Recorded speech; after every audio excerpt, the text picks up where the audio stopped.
So next, we're going to have our final speaker, Ben Norton.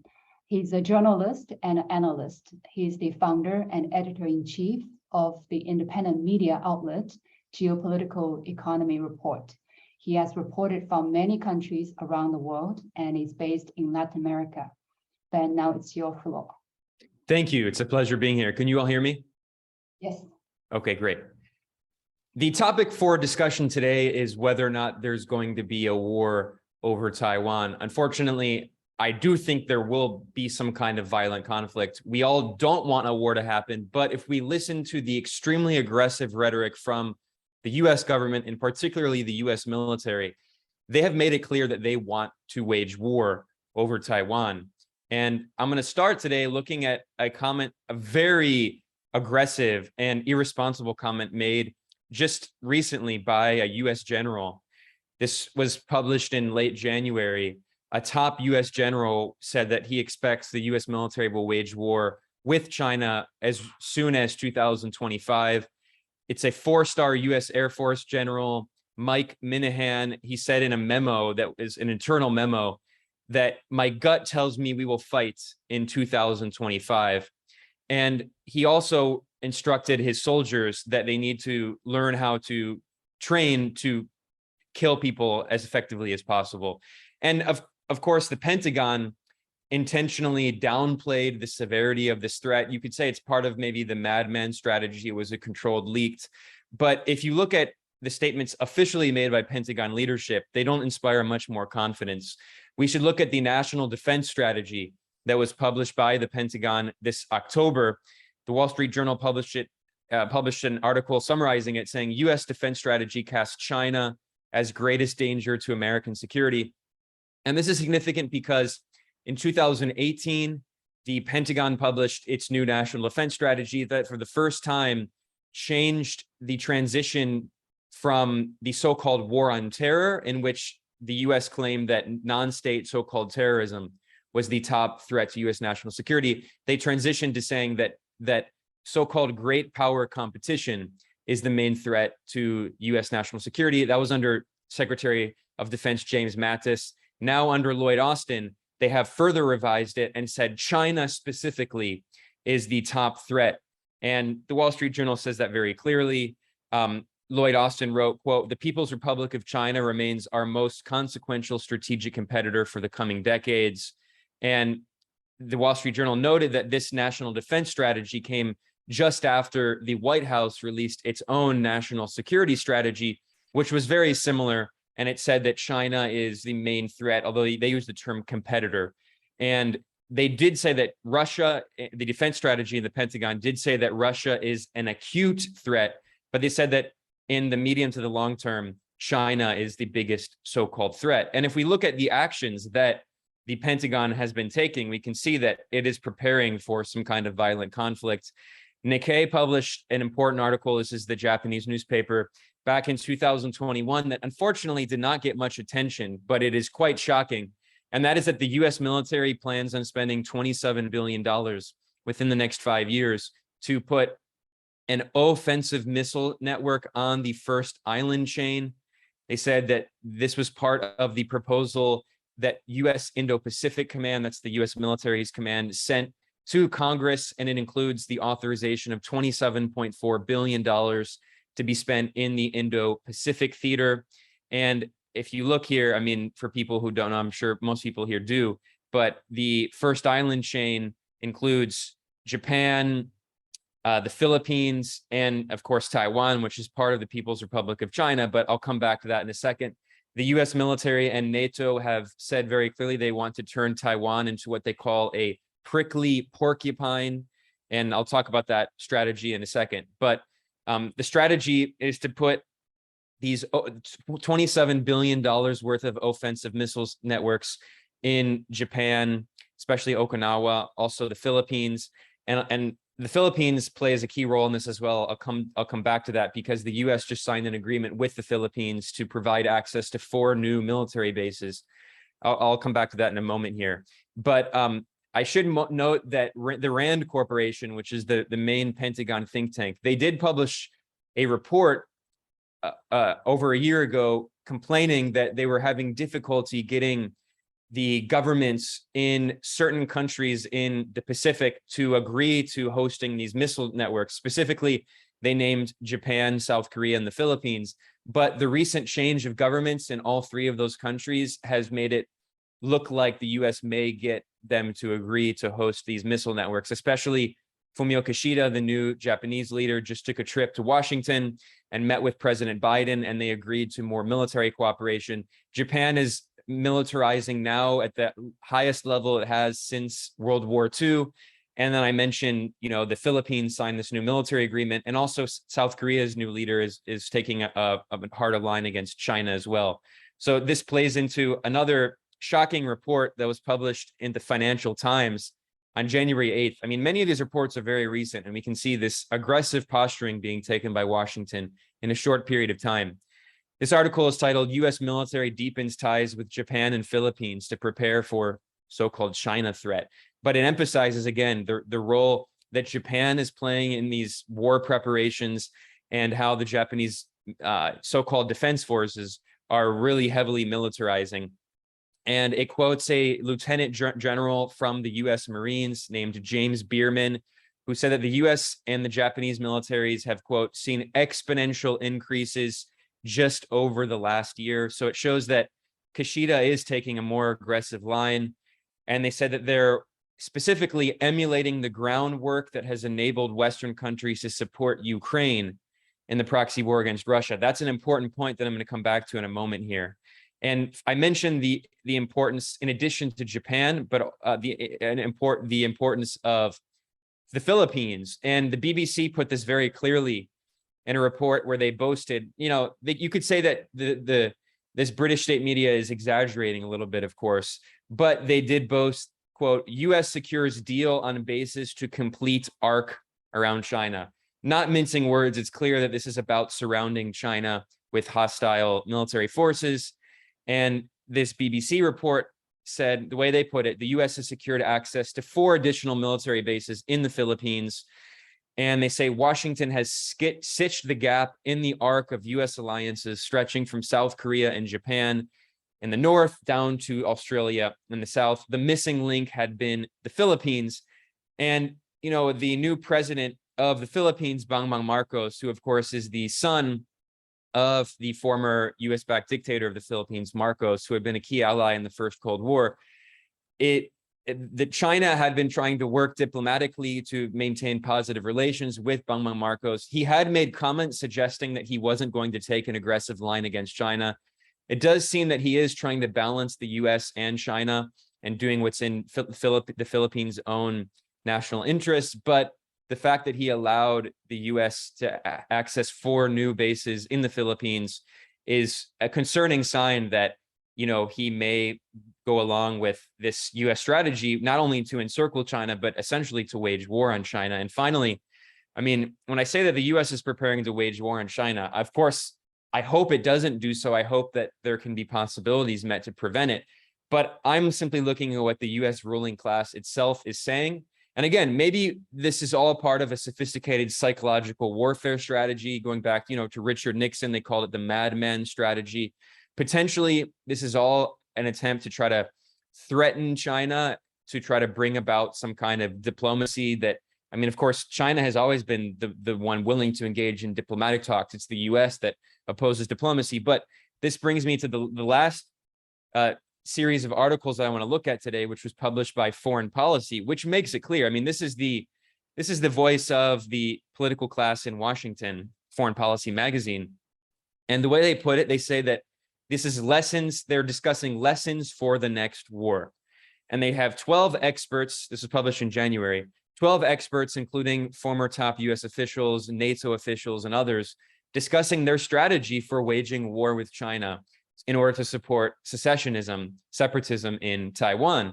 And when they say lessons for the next war, they're saying lessons from the current war, which is the proxy war against Russia in Ukraine, and applying those lessons for US war against China over Taiwan. And some of the people who contributed to this include Anders Fogh Rasmussen, who's the former NATO Secretary General in the Obama era. It also includes David Petraeus, the former top U.S. general who oversaw the war strategy and counterinsurgency strategy in Afghanistan. And of course, David Petraeus was CIA director. And Anne-Marie Slaughter, the aptly named neoconservative former State Department official under Obama, who's never seen a war she didn't like. So they begin this series making very clear that they're preparing for war. And they open it with a bang with the former NATO Secretary General, Anders Fogh Rasmussen, who talks about the importance of turning Taiwan into a bristling porcupine. And he makes a few main points in this article. And this is the way that the US ruling class is discussing how to wage a war over strategy to support separatism in Taiwan. One, they talk about learning the parallels between the proxy war in Ukraine and the imperialist war over Taiwan. And they say, he uses this ridiculous rhetoric of the so-called free world, but he stresses the importance of learning lessons from the war in Ukraine. And he said that that Taiwan needs to have a technological superiority. And he argues that in the proxy war over Ukraine, the way that Ukraine has been able to resist thus far, although he exaggerates the extent to which Ukraine has been resisting, he does say that it's been able to do that largely because of superior Western-made weapons. So he argues that the US needs to provide Taiwan with as many advanced armaments and missile systems as possible. And he says that, of course, part of this is also the economic warfare, which I'll come back to in a second. It's crucial that the US provides the most advanced microchips and machinery and prevents China from having access to that technology. And that explains the US strategy, the Biden administration applying very aggressive sanctions against China, preventing the export to China of advanced microchips, quantum computing technology. And he also talks about China's reliance on global supply chains. And he talks about the importance of bringing in allies. Specifically, he names South Korea and Japan. And he notes that China is more dependent on global supply chains than Russia had been, largely because Russia since 2014 has been trying to make its economy sanctions proof. So he talks about one of the areas of China's vulnerabilities being the supply chain. And then he says, again, weapons are what counts. Sanctions are important, but the US needs to turn Taiwan into a porcupine bristling with armaments. So this is the military strategy. And then the second article in the series is about the economic warfare strategy. And it's by a researcher at this neoconservative think tank, the International Institute for Strategic Studies, which is funded by Western governments and the weapons industry. And her name is Maria Shigina, and she talks about the strategies for economic warfare against China, and we're seeing that exactly. And again, this explains the Biden strategy for its economic warfare against China. Many people ask, why is Biden going so aggressively against the Chinese tech sector, especially considering that, China has already made advancements in the past few months after Biden imposed these sanctions. China has already made advancements in chip technology, but they make it clear that the strategy is that they know China can make up for this technology, but they're imposing these sanctions now because this might give them 2 or 3 years to prepare for war over Taiwan. And then maybe by 4 or 5 years, China will have completely caught up and probably be even more advanced in its technological sector. So this article, again, in Foreign Policy Magazine, argues the importance of sanctions and economic, technological, and military advantages over both Russia and China. She also stresses the point that unlike Russia, China is more vulnerable because of how deeply embedded it is in the global economy and supply chains. And she argues that cutting ties with China could turn into the economic version of nuclear war, mutually assured destruction. So instead, the West needs to identify choke points and decreasing vulnerabilities that China has. And they also talk about the importance of a broad coalition. And she says that it was very important to freeze the $300 billion in foreign exchange reserves that was held by the Russian bank. And part of that was also, part of the goal is also to cut off Russia's access to Western technology. So they're learning from those same strategies they used against Russia to try to think about how they could implement it against China, although she acknowledges that this would be significantly more difficult against China, considering it has the world's largest economy measured according to purchasing power parity. So it's about stifling, she says very clearly, the goal is to stifle China's ability to advance its capabilities in emerging technologies. She speaks openly of the West's weaponization of finance, saying clearly that these international financial institutions are weapons. They're not independent. And she notes that China is itself conscious of its weakest spot, its high reliance on dollars and other Western currencies for international trade and foreign reserves. And this brings us to why China has been trying to reduce its exposure to dollars, trying to decrease its holdings of US Treasury securities. And she refers to this as China's financial decoupling. She speaks about the digitalization of the yuan and China's attempt to reduce dollar dependency. And she says that Western financial sanctions have given Chinese efforts a boost in their attempt to increase the internationalization of the yuan and to sanction-proof the economy of China and its allies. So they understand that this is a race for time. I mean, that's why I think this general said that the US is potentially going to be at war over Taiwan by 2025, because they understand that China does have these weaknesses in terms of short-term technological weaknesses and short-term reliance on the US dollar. So that's, I think a lot of members of the US ruling class in Washington have made the assessment that they need to strike sooner rather than later before China can develop its tech sector sufficiently to be independent, and before it can sufficiently develop new financial architecture that will weaken its dependence on the US dollar. And I'm not going to go through the other articles because there's many. I'll just briefly mention that David Petraeus himself, the leader of the former CIA director, military leader who was a key strategist for counterinsurgency. I mean, he says clearly that the US goal is to defend the US-led world order. I mean, he says it very clearly. It's not about democracy. It's not about human rights. He doesn't even say the rules-based order. He says the US-led world order. And he complains that China, Russia, and Iran are trying to keep the United States out of their respective backyards. I mean, again, we see this. This is the ideology of the military class in Washington, which is full spectrum dominance, the Wolfowitz doctrine, unipolar hegemony of the entire planet. And he talks specifically about the strategy of anti-access area denial, A2AD, and how it was applied with the proxy war in Ukraine against Russia. And he says that the Western Pacific is very different from from Ukraine. It's predominantly maritime, encompassing vastly greater distances and contested by combatants with far more technologically advanced capabilities. So he argues that China is more advanced than Russia's military, although they are strategic partners and working together closely.